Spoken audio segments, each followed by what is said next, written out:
मैं आपको यह भी बताना चाहता हूं कि बांग्लादेश की बढ़ती वित्तीय चुनौतियों के बीच घट रही सरकारी नौकरियों ने सुलगते आग की तरह काम किया था और ऊपर से चीन का बढ़ता कर्ज, जीडीपी घटता लगातार वजह बनती गई, जिससे बांग्लादेश के लोगों के मन में सरकार के खिलाफ गुस्सा भर गया और बांग्लादेश सरकार हर हाल में यानी हर साल में 3000 सरकारी नौकरी देने की बात करती है और इसके लिए करीब 40,000 ग्रेजुएट बेरोजगार अप्लाई करते थे नौकरी के लिए।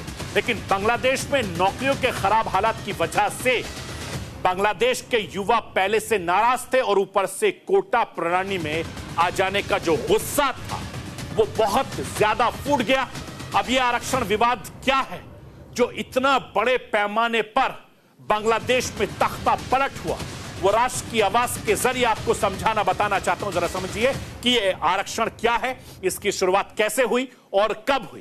क्योंकि शेख हसीना सरकार ने आरक्षण का फैसला लिया था, स्वतंत्रता सेनानियों के परिवार को आरक्षण दिया गया था, सरकारी नौकरियों में 30% आरक्षण का फैसला लिया गया था। इसके अलावा आरक्षण के खिलाफ जुलाई में हिंसक आंदोलन हुआ था और बांग्लादेश की सुप्रीम कोर्ट में आरक्षण पर फैसला बदला और 30% की जगह 7% आरक्षण दिए जाने का फैसला हुआ।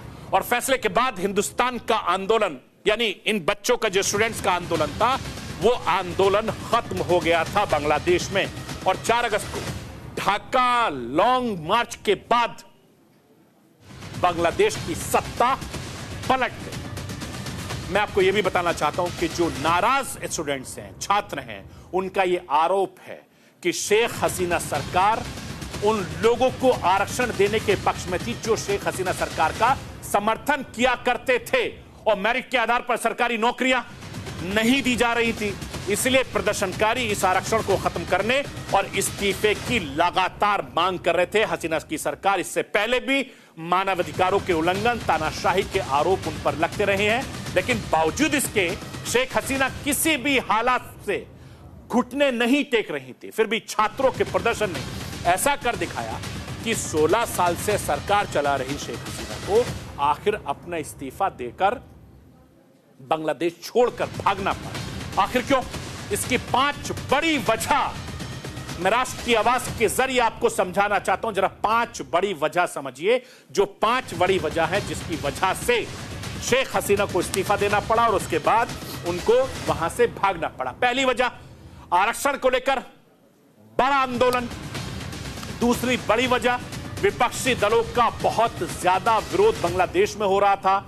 और तीसरी बड़ी वजह, जो बांग्लादेशी सेना थी वो सरकार का साथ नहीं दे रही थी और बांग्लादेश में चल रहे प्रदर्शन में सेना भी सरकार का साथ देने से साफ मना कर दिया था चूंकि हालात को देखते हुए। और चौथी बड़ी वजह, जो बांग्लादेश के आर्थिक हालात हैं वो बहुत ज्यादा खराब हो गए थे। चूंकि बांग्लादेश की जो आर्थिक हालात हैं वो पहले से ही खराब थे और ज्यादा खराब हो गए।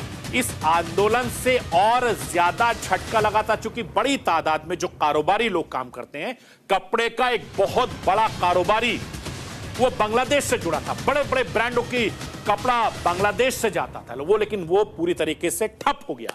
इसके बाद हिंसा भड़कने में पाकिस्तान का भी हाथ बताया जा रहा है और कुछ ये भी दावा कर रहे हैं कि चीन भी